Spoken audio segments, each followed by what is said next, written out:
Bismillahirrahmanirrahim. Assalamualaikum warahmatullahi wabarakatuh. Innal hamdalillah nahmaduhu wa nasta'inuhu wa nastaghfiruh wa na'udzu billahi min shururi anfusina wa min sayyiati a'malina. May yahdihillahu fala mudhillalah wa may yudlil fala hadiyalah wa asyhadu an la ilaha illallah wahdahu la syarikalah wa asyhadu anna Muhammadan abduhu wa rasuluh. Allahumma salli ala nabiyyina Muhammad wa ala alihi wa man tabi'ahum bi ihsan ila yaumiddin. Allahumma inna nas'aluka ilman nafi'a wa rizqan thayyiba wa amalan mutaqabbala. Puji syukur kita panjatkan pada Allah, salawat dan salam semoga tercurah pada junjungan kita Nabi Agung Muhammad sallallahu alaihi wasallam. Baik ikhwani fiddin wa akhwati fillah, Bapak dan Ibu dan para jamaah sekalian yang semoga senantiasa dirahmati Allah. Pada kesempatan malam hari ini kita akan melanjutkan pembahasan Riyadhus Shalihin karya Imam Yahya bin Syaraf An-Nawawi, masih seputar kumpulan doa. Baik, kita lihat bab yang sama, bab al-amri bid-du'a wa fadlihi wa bayani jumali min adiyatihi sallallahu alaihi wasallam. Perintah untuk berdoa dan keutamaan berdoa serta penjelasan beberapa doa dari Nabi sallallahu alaihi wasallam. Baik, sekarang hadis 1489, doa meminta keteguhan hati. Bisa dibaca. Doa meminta keteguhan hati. Hadis nomor 1489. Wa an Syahr bin Hausyabin qala qultu li ummi Salamah radhiyallahu anha ya ummal mu'minina ma kana aktsaru du'ai Rasulillah sallallahu alaihi wasallam idza kana indaki.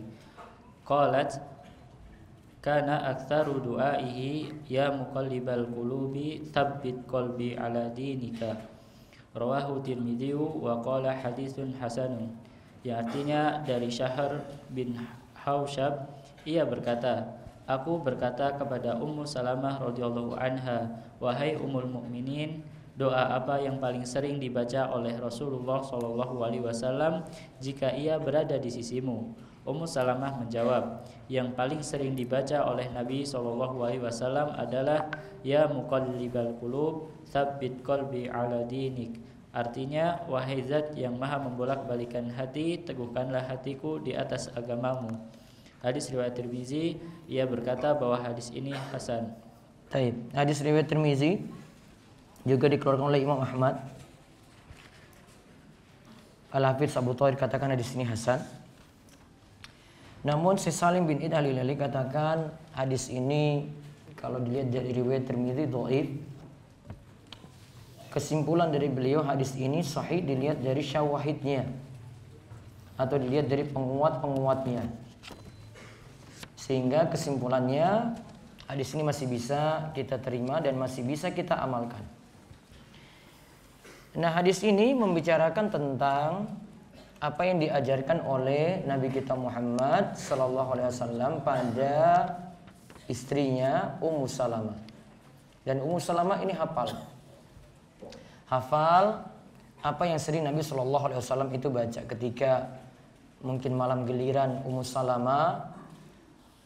Dia tahu apa yang Nabi SAW itu baca, maka ketika ditanya, ketika Rasulullah SAW ada di sisimu, apa yang sering ia baca? Maka dijawab, Nabi SAW sering membaca, ya muqallibal qulub, sabbit qalbi ala dini. Wahai Rabb yang membolak-balikan hati, teguhkanlah hatiku di atas agamamu. Teguhkanlah hatiku di atas agamamu. Sebenarnya doa ini hampir mirip dengan doa yang sudah kita bahas sebelumnya juga. Ya musarrifal qulub, sarrif qulubana ala ta'atik. Wahai Rabb yang musarrifal qulub, yang membolak-balikan hati, sarrif qulubana, palingkanlah hati kami kepada ketaatan, di atas ketaatan kepadamu. Nah, ini hampir mirip. Namun yang kita bahas ini hadis ini. Yang ini spesial diajarkan oleh Nabi Shallallahu Alaihi Wasallam pada salah satu istri beliau, yaitu Ummu Salamah, Ummul Mukminin, Ummu Salamah. Nama aslinya adalah Hindun. Suaminya pertama yaitu Abu Salamah. Lantas karena ikut perang bersama Nabi SAW, ada luka yang dibawa ketika perang. Setelah perang, kemudian akibat luka ini meninggal dunia. Lantas dikuburkan di Baqi' dan disolatkan oleh Nabi kita Muhammad sallallahu alaihi wasallam. Saat dalam keadaan menjanda, ketika itu Ummu Salamah pernah dia mendengar Nabi sallallahu alaihi wasallam itu ajarkan suatu bacaan. Kalau mendapatkan musibah maka bacalah istirja, inna lillahi wa inna ilaihi rajiun. Lalu Nabi ajarkan lagi tambahannya, Allahumma ajurni fi musibati wa akhlif li khairan minha. Ya Allah, berilah ganjaran pada musibahku ini. Wa akhlif li khairan minha, dan berikanlah ganti dengan yang lebih baik.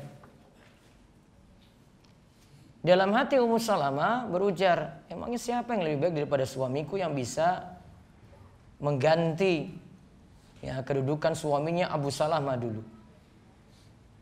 Maka seolah tidak percaya setelah dia baca doa tadi. Namun dia yakin nanti ini pasti nanti ada gantinya.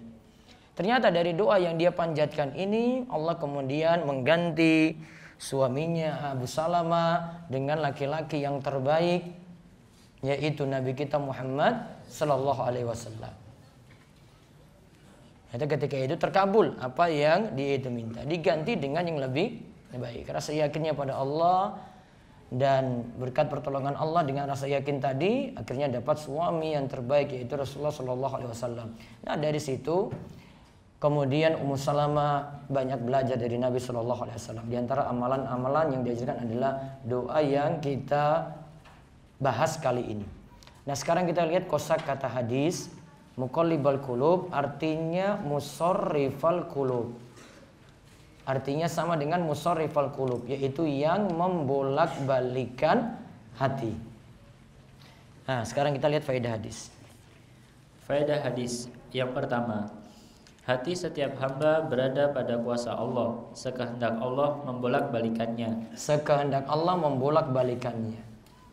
Kalau ini orangnya cenderung ingin jelek, ingin maksiat terus, Allah sesatkan dia karena keinginannya. Kalau dia ini orang yang baik dan ingin cari hidayah, ingin dapatkan kebaikan, Allah juga condongkan dia dalam kebaikan. Allah condongkan dia pada kebaikan. Orang sesat atas keinginannya sendiri. Sebagaimana yang Allah katakan dalam surat As-Saff, "Falamma zaghu azaghallahu qulubahum." Ketika mereka itu sesat, ingin sesat, maka Allah tambahkan kesesatan pada mereka.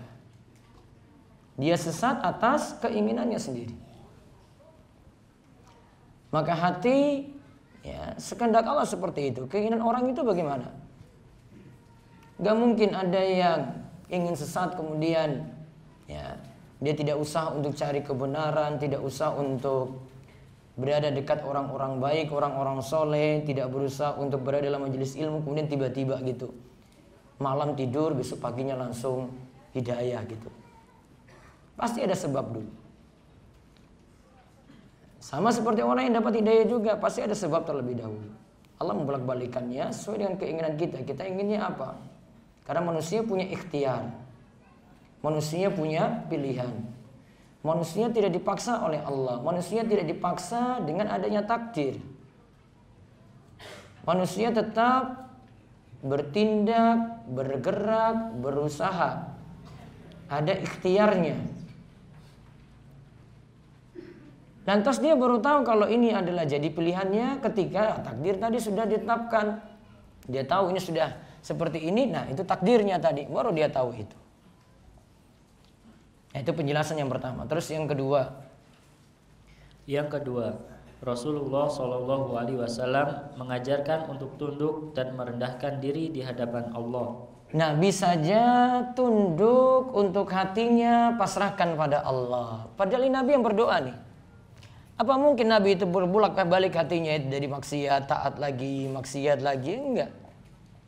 Namun Nabi masih memanjatkan doa ini.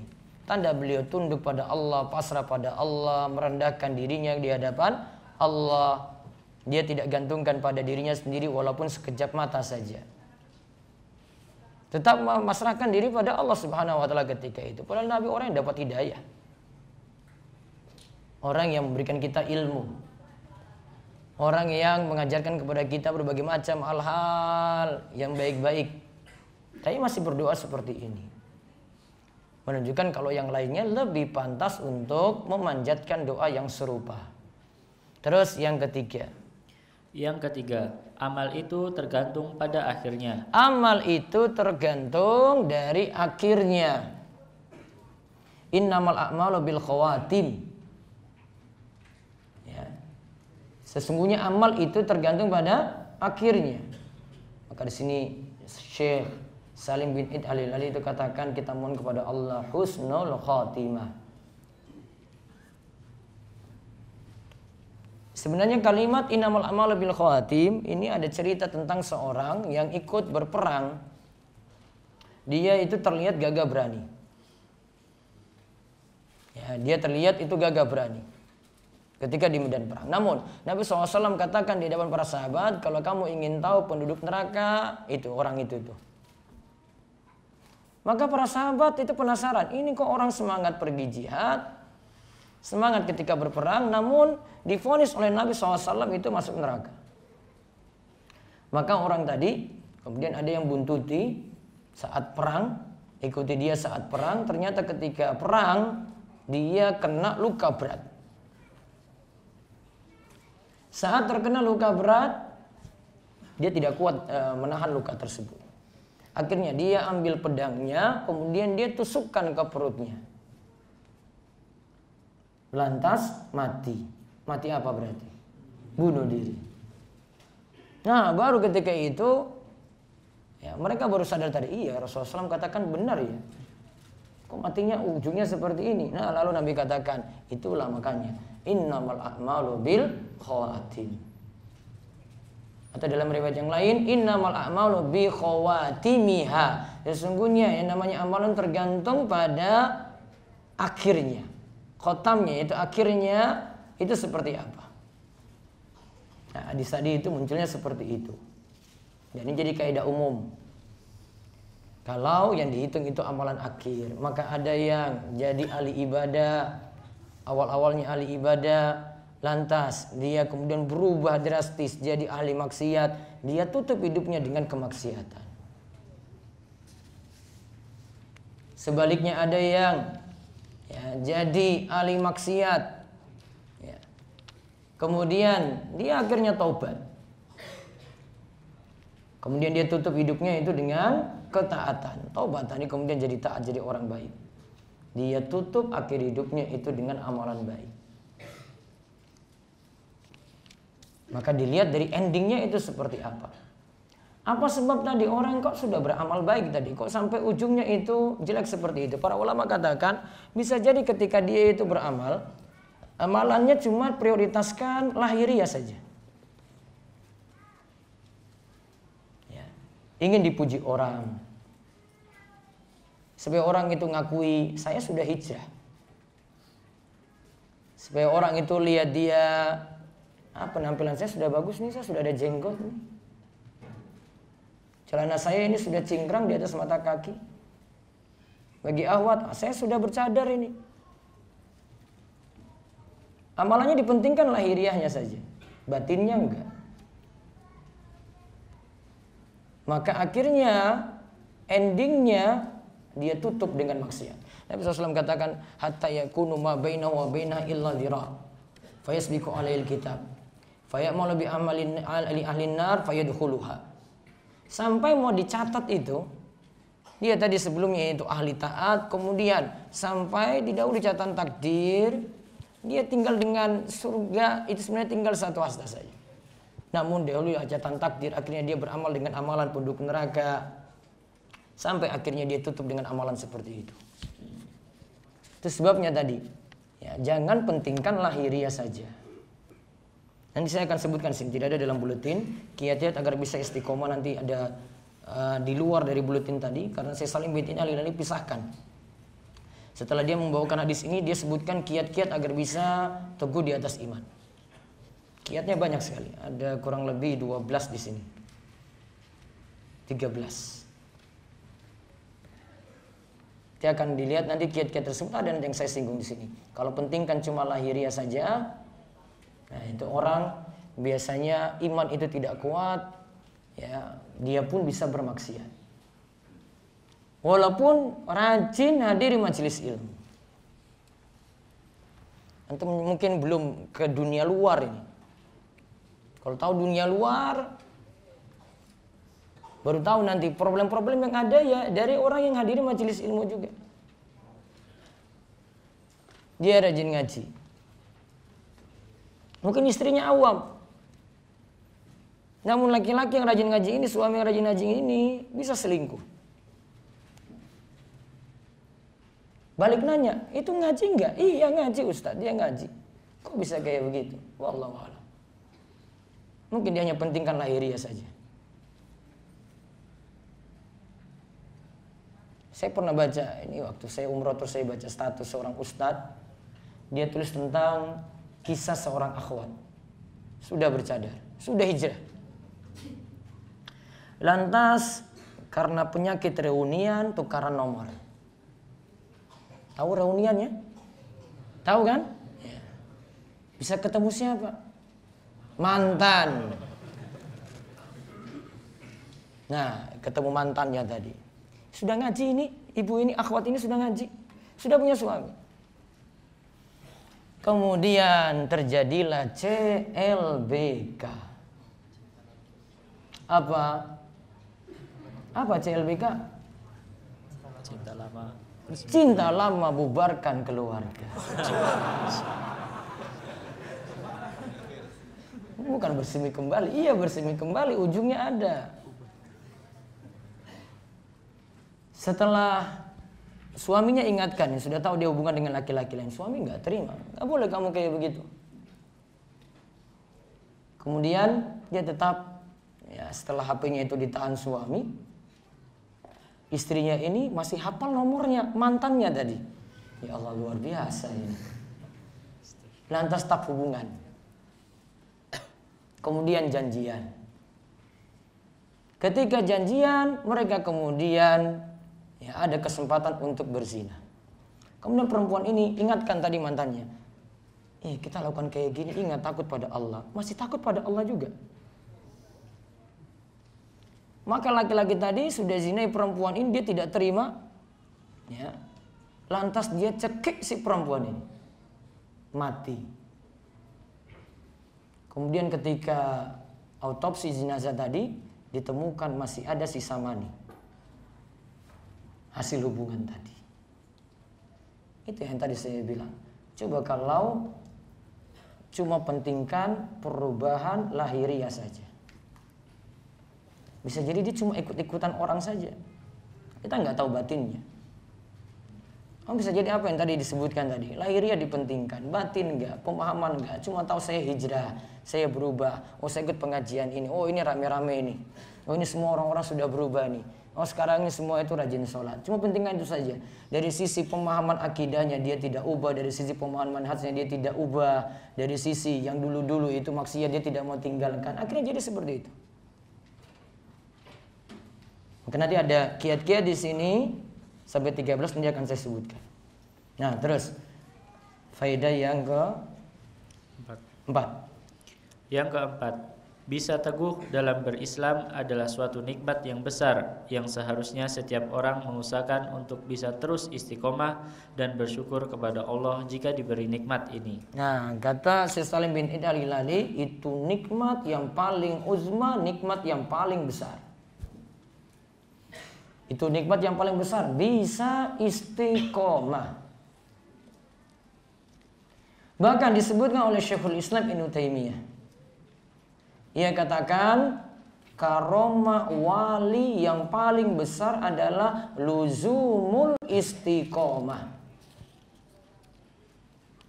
Kalimatnya tadi ya, karomah wali itu yang paling besar itu adalah luzumul istiqomah. Bisa jaga keistiqomahan terus. Saat kuliah dia ngaji terus, belajar terus, kaji. Pas dunia kerja juga demikian. Kata Ibnu Taimiyah tadi, ini dari wali-wali yang ada, karomah yang paling ajaib, karomah yang paling luar biasa, tadi dia bisa istiqomah. Kalau karomahnya bisa jalan di atas air, kemudian bisa lakukan hal-hal aneh lah, di luar kewajaran lah. Ini cuma dari sisi dalam waktu tertentu saja, namun tidak bisa dijaga terus. Namun kalau istiqomah, dia bisa jaga terus, wah itu luar biasa sekali. Ya, itu luar biasa sekali. Maka di antara bentuk karomah wali Allah itu seperti itu. Jadi jangan kira karomah wali Allah yang paling bagus itu adalah bisa terbang itu di langit. Terus orang wah. Kemudian bisa berjalan di atas air. Atau hari Jumat nanti besok bisa sholat di Mekah. Padahal dia jamaah MPD sini. Itu bukan karomah luar biasa, masih kalah dengan istiqomah tadi. Ya, itu masih kalah dengan istiqomah. Istiqomah itu jadi luar biasa dari karomah-karomah wali yang ada. Para ulama bedakan kalau mukjizat itu kelebihan yang dimiliki oleh para nabi. Kalau karomah itu dari wali Allah selain para nabi. Beda lagi nanti dengan sihir. Sihir dimiliki oleh siapa? Wali-wali setan. Nah, itu aja. Enggak masuk golongan mukjizat. Itu enggak masuk golongan karomah. Itu bukan karomah. Itu cuma dari wali-wali setan aja itu. Nah, terus faedah yang berikutnya lagi. Faedah yang kelima, setiap hamba pasti sangat butuh meminta keteguhan di atas Islam kepada Allah. Keistiqomahan ini sangat dibutuhkan setiap muslim dalam urusan dunianya, dibutuhkan pula di kubur dan akhiratnya. Di kubur ketika jawab pertanyaan kubur dia butuh kekokohan. Kemudian ketika di akhirat dia juga butuh kekokohan. Ini sangat dibutuhkan sekali. Di samping ketika dia itu menjalani ketaatan ibadah di dunia.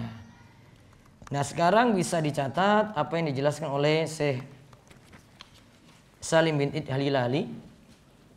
Kiat agar bisa terus teguh di atas iman. Kiat agar bisa terus teguh di atas iman. Ada 13 ya. Pertama, menolong agama Allah. Menolong agama Allah. Dalilnya surat Muhammad ayat 7. Ya ayyuhalladzina amanu in tansurullaha yansurkum wa yutsabbit aqdamakum. Hai orang-orang mukmin, jika kamu menolong agama Allah, niscaya Allah akan menolongmu dan meneguhkan kedudukanmu. Disebut di akhir tadi wa yusabbit aqdamakum, mengokohkan langkahmu.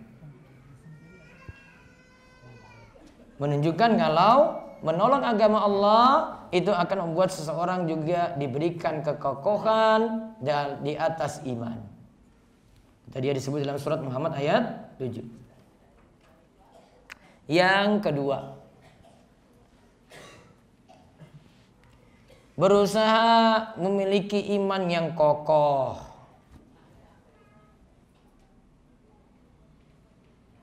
Iman berarti batin ya. Lalu diwujudkan dalam amalan lahiriah. Imannya sudah kokoh, akidahnya bagus, kemudian dia wujudkan lagi dalam jawarihnya, anggota badannya.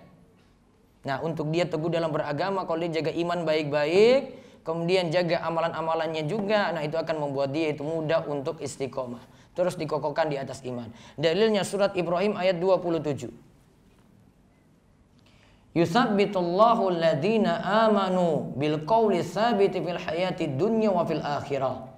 Wa yudillullahu adh-dhalimina wa yaf'alullahu ma yasha. Allah meneguhkan iman orang-orang yang beriman. Yang dikatakan ya, meneguhkan iman orang-orang yang beriman. Dengan ucapan yang teguh itu dalam kehidupan di dunia maupun di akhirat. Dan Allah menyesatkan orang-orang yang zalim dan memperbuat apa yang Dia kehendaki, yang Allah kehendaki. Syekh Sa'di keterangkan ayat ini bagus sekali. Nanti bisa lihat di kitab tafsir Taisir Al-Karimur Rahman atau tafsir As-Sa'di. Disebutkan oleh beliau ketika bahas Ibrahim ayat 27 tadi. Allah akan mengokohkan hamba yang beriman di mana mereka adalah, ingat ya, hamba yang beriman di sini yang imannya itu sempurna lalu wujudkan dalam jawari anggota badan yang tadi seperti kita sebut. Allah akan mengokohkannya bagaimana? Allah selamatkan dia dari dua hal. Kalau imannya sudah kokoh, selamat dari dua hal. Yang pertama selamat dari syubhat, yang kedua selamat dari syahwat. Selamat dari syubhat bagaimana? Allah berikan dia ilmu. Lalu selamat dari syahwat bagaimana? Dia mendahulukan cinta Allah dan Rasulnya daripada hawa nafsunya. Dia dahulukan cinta Allah dan Rasulnya daripada mendahulukan hawa nafsu. Alias dia mau sabar untuk menghadapi syahwat tadi. Dua hal langsung teratasi. Karena modal apa tadi? Iman dan amal soleh. Amal yang diwujudkan dalam jawarihnya, anggota badannya.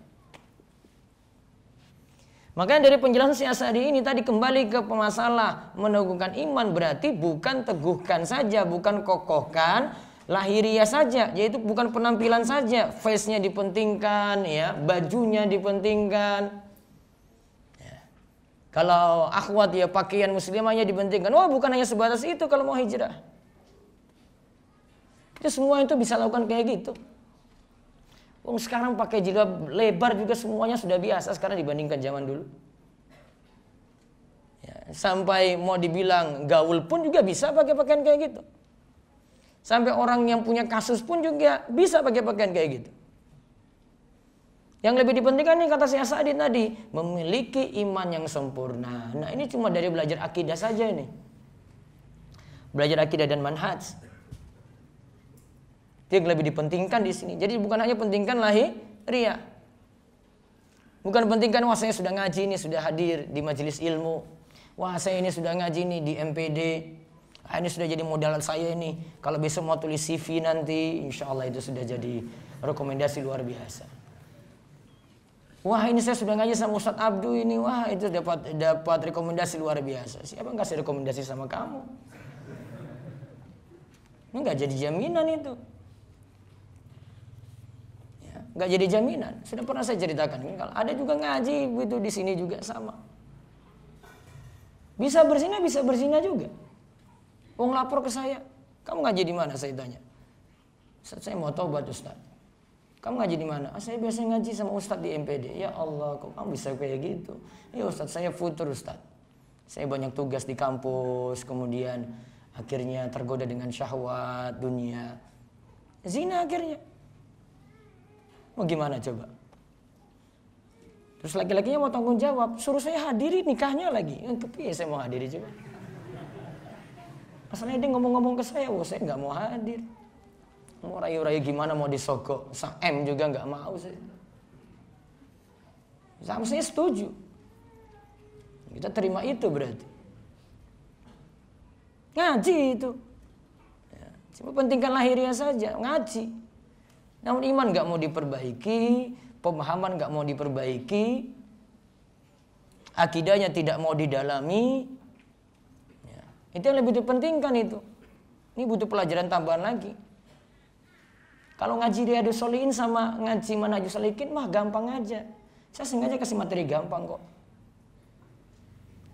Ini belum mendalam ini. Ini baru motivasi-motivasi saja. Oh zikir, doa, itu motivasi-motivasi semua itu. Ini belum masuk ini ke masalah manhaj, prinsip berakidah. Bagaimana seorang muslim itu dalam masalah iman itu bagaimana. Bagaimana seorang muslim meyakini tentang Allah itu ada di mana. Bagaimana seorang muslim itu menyikapi pelaku dosa besar kafir apa tidak. Bagaimana menyikapi itu ada siksa kubur itu ada atau tidak. Itu masalah akidah semuanya. Bagaimana berperilaku kepada pemerintah, kepada penguasa. Boleh enggak jelek-jelekan itu pemerintah? Boleh enggak jatuhkan kehormatan penguasa? Wah, itu pembahasan manhaj itu. Ya. Ada yang ngaji bolak-balik, ya. Nanti masih pulang, masih ikut lagi rame-rame, ya, demo rektor lagi. Wah. Anak teknik nggak pernah ngurus-ngurus kayak gitu, ya. Jauh itu rektorat dengan kampus teknik itu. Mau nyebrang wis malas. Dengan pulang ke utara aja cari warung. Ya, itu lebih dekat warung kan? Cuma lompat pagar aja kalau kampus teknik itu. Lompat pagar ke utara. Mau nyebrang rektorat, wah lewat kedokteran, lewat kampus-kampus MIPA yang lain lagi. Wis malas ke sana. Coba kalau kampusnya sospol coba. Mau pulang lewat situ lagi. Nggak pernah mikir kayak gitu. Kalau tanya, Ustaz gimana demo? Wah, saya sih nggak pernah demo tanya sama saya. Saya mau ngapain? Karena ada hal yang lebih urgent, lebih penting. Nah, kita kan menyalurkan aspirasi gimana Ustaz? Wah, ada cara sendiri. Ada yang lebih terhormat, nggak buang-buang tenaga, nggak habiskan waktu kita juga, nggak buat anarkis, nggak. Ada aturannya. Nanti kita akidah bahas kayak begini. Kalau nggak kaji akidah baik ya sudah jadi orang kayak begini. Beda kalau orang kaji akidah itu baik, santai aja. Oh ya kayak gitu ya. Wah Ustadz ini ada masalah lagi nih, cadar dilarang, apa lagi? Celana cingkrang, biarin aja. EGP. Keputusan sudah keluar belum? Belum kan? Ya sudah, kamu ngapain ngurus? Belum ada keputusan apa-apa juga kok. Iya kan? Ada SK sudah keluar? Belum kan? Ngapain kamu mahasiswa juga baru semester 1 juga ngurus-ngurus Pak Menteri? Ngapain? SKS saja belum beres. Lah, sok-sokan ngurus-ngurus atas. Wah, kalau saya jadi orang atas bilang, aduh mas, semester berapa? Semester 1 Pak. Aduh semester 1 kamu mau demo-demo saya. Kuliah sana. Mikir yang lebih maju gitu loh. Masih ada yang lebih penting. Ya, bukan kedudukan kapasitasmu nanti. Bukan di situ tempatnya. Ada sendiri ngajukan aspirasi kayak gitu. Ya, ada caranya itu sendiri. Nggak mesti anarkis, enggak. Islam ajarkan cara yang mudah sekali. Bicara 4 mata, ada wakil rakyat. Bicara baik-baik sudah nyampe nanti insya Allah. Nah itu yang kedua. Yang ketiga, kiat untuk istiqomah berinfak di jalan Allah. Berinfak, bersedekah, keluarkan harta di jalan Allah. Kita ringkaskan lagi. Sudah nomor tadi yang ketiga ya. Yang ketiga, berinfak di jalan Allah. Dalilnya Al-Baqarah 265. Wa masalul ladzina yunfikuna amwalahum ibtigha'a mardatillah wa tasbitan min anfusihim kamasali jannatin bi rabwatin asabaha wabil fa'atat ukulaha di'fain fa in lam yusibha wabilun fatal wallahu bima ta'maluna basir. Dan perumpamaan orang-orang yang membelanjakan hartanya karena mencari keridhaan Allah dan untuk keteguhan jiwa mereka. Lihat digandengkan agar hatinya itu kokoh, kuat, teguh, istiqomah digandingkan dengan infak di jalan Allah. Lalu digambarkan seperti sebuah kebun yang terletak di dataran tinggi yang disiram oleh hujan lebat. Maka kebun itu menghasilkan buahnya 2 kali lipat. Jika hujan lebat tidak menyiraminya, maka hujan gerimis pun memadai. Dan Allah mau melihat apa yang kamu perbuat. Nah, digandengkan tadi infak dengan diteguhkan jiwanya. Berarti untuk keteguhan hati ada juga di sini caranya adalah dengan berinfak di jalan Allah. Terus yang keempat, berdoa kepada Allah. Berdoa. Seperti salah satu doanya, ada banyak dalam Al-Quran. Ini diantaranya, ini mungkin jarang dengar. Al-Baqarah 250. Ini doa Talut dan tentaranya. Rabbana afrik alaina sabran wa tsabbit aqdamana wansurna 'alal qaumil kafirin. Ya Rabb kami, tuangkanlah kesabaran atas diri kami dan kokohkanlah. Di sini kalimatnya, ini kokohkanlah, ini kita bahas. Kokohkanlah pendirian kami dan tolonglah kami terhadap orang-orang kafir. Terus kiat yang kelima, rajin mengerjakan kebaikan dan meninggalkan kemungkaran. Rajin mengerjakan kebaikan atau yang ma'ruf, yaitu amal soleh, dan meninggalkan kemungkaran. Dalilnya di sini sebenarnya ada beberapa. Ya, saya tidak sebut dalilnya, nanti bisa dilihat nanti An-Nisa 66 sampai 69. Namun ada kalimat yang bagus dari Syekh Salim bin Id Al-Hilali. Beliau katakan, ketika seseorang berkata benar dan bagus amalannya, maka ia akan semakin kokoh dalam beragama. Jadi kata-katanya baik, ditambah dengan amalannya juga bagus, maka untuk dikokohkan itu makin kuat nantinya. Kalau orang ingin makin kokoh, maka ucapannya dijaga dan amalnya juga diperbagus. Amal yang diperbagus bagaimana? Sesuaikan dengan tuntunan Nabi kita Muhammad sallallahu alaihi wasallam. Terus yang keenam, tadabbur. Rajin tadabbur atau merenungkan Al-Qur'an.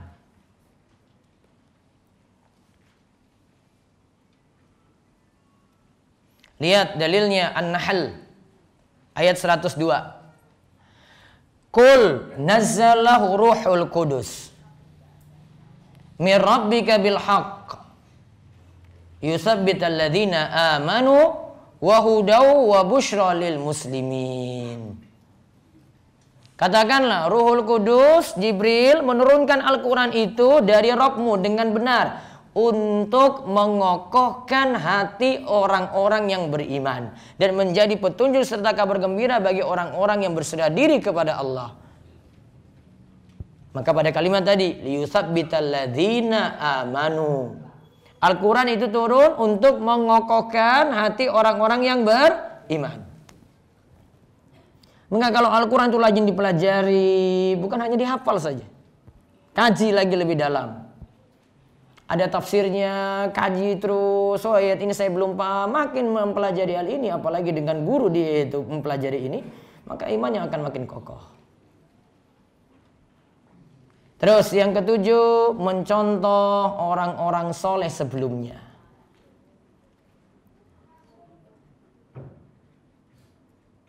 Dalilnya surat Hud ayat 120. Wa kullan naqussu 'alaika min amba'i rusuli ma nusabbitu bihi fu'adak. Dan semua kisah dari rasul-rasul kami ceritakan kepadamu ialah kisah-kisah yang dengannya kami teguhkan hatimu. Kalau mempelajari kisah-kisah semacam itu, hati akan makin kokoh. Maka pernah ada cerita seperti ini saya ceritakan dari Khabbab bin Al-Arati. Dia berkata, kami mengadu kepada Rasulullah SAW. Ketika itu beliau sedang berbantalkan sorbannya di bawah lindungan Ka'bah, berarti dekat Ka'bah.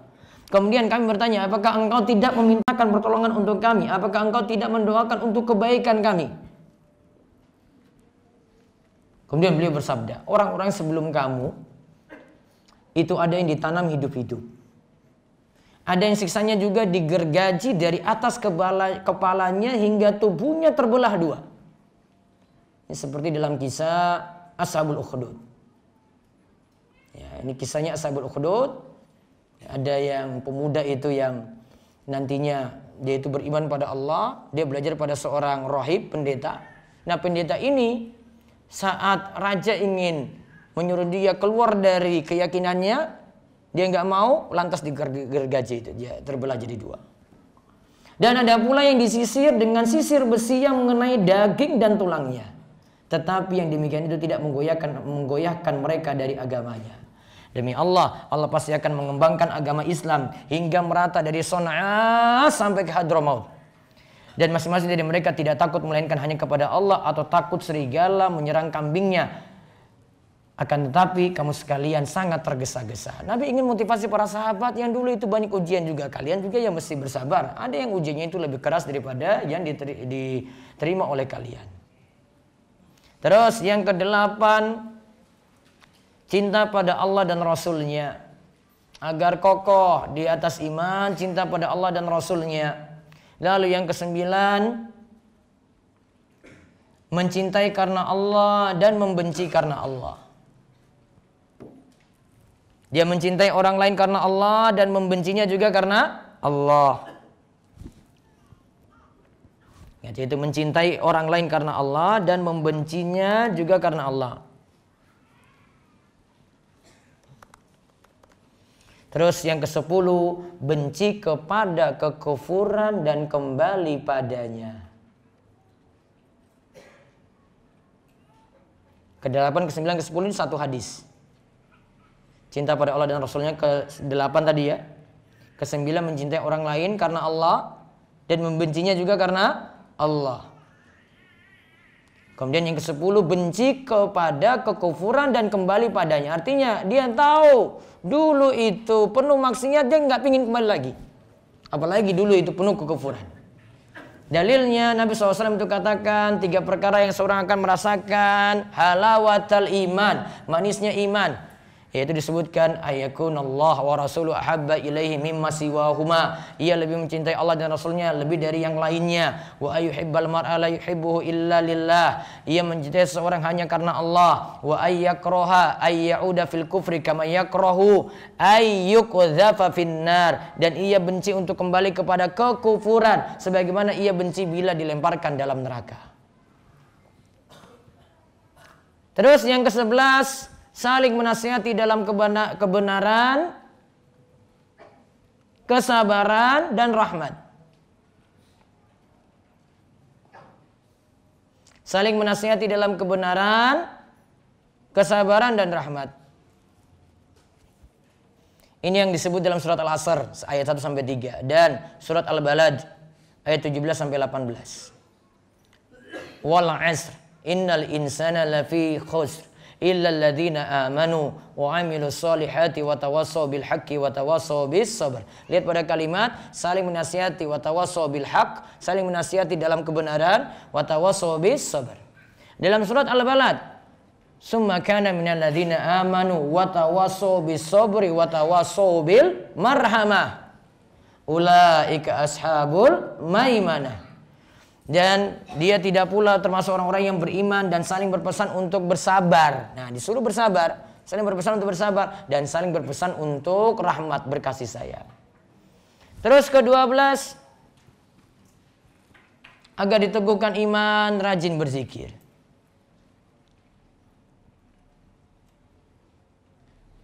Karena dengan rajin berzikir hati tenang. Kalau hati tenang punya pengaruh kepada kokohnya pijakan. Dan dilihat dalilnya Ar-Ra'd ayat 28. Alladzina amanu wa tatma'innu qulubuhum bi dzikrillah. Ala bi dzikrillahi tatma'innul qulub. Yaitu orang-orang yang beriman dan hati mereka menjadi tentram dengan mengingat Allah. Ingatlah, hanya dengan mengingati Allah lah hati menjadi tentram. Lalu dikaitkan dengan Al-Anfal ayat 45. Kalau hati tentram maka kaki akan kokoh ketika menghadapi musuh. Ya ayyuhalladzina amanu idza laqitum fi'atan fasbutu wazkurullaha katsiran la'allakum tuflihun. Wahai orang yang beriman, jika kalian bertemu pasukan musuh, maka berteguh hatilah kamu. Nah, hatinya disuruh teguh. Tadi hati teguh dengan zikir kepada Allah dan sebutlah nama Allah sebanyak-banyaknya agar kamu itu beruntung. Terus yang terakhir ke-13, agar bisa teguh di atas iman, di atas Islam, harus yakin pada Islam, bahwa Islam itu jalan hidup yang benar.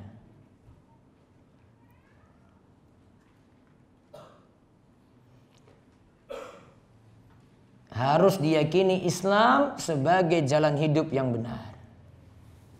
Kalau dia nggak meyakini seperti ini, nggak akan. Harus yakin dulu Islam. Karena Islam itu akan selalu jaya, akan selalu menang. Kalau orang itu penuh keyakinan berpegang pada Islam. Walladzi arsala rasulahu bil huda wa dinil haq liyudhhirahu 'ala dini kulli walau karihal musyrikun. At-Taubah ayat 33. Dialah yang telah mengutus rasulnya dengan petunjuk Al-Quran dan agama yang benar untuk dimenangkannya atas segala agama, walaupun orang-orang musyrikin tidak menyukainya. Nah, ini disebutkan oleh Salim bin Al-Hilali ketika menyebutkan kiat-kiat agar dikokohkan di atas iman. Ada berapa totalnya? 13. Mudah-mudahan Allah senantiasa memberikan kita keistiqomahan. Demikian kami cukupkan. Kita tutup dengan doa kafaratul majlis. Subhanakallahumma bihamdika asyhadu an la ilaha illa anta astaghfiruka wa atubu ilaik. Assalamualaikum warahmatullahi wabarakatuh.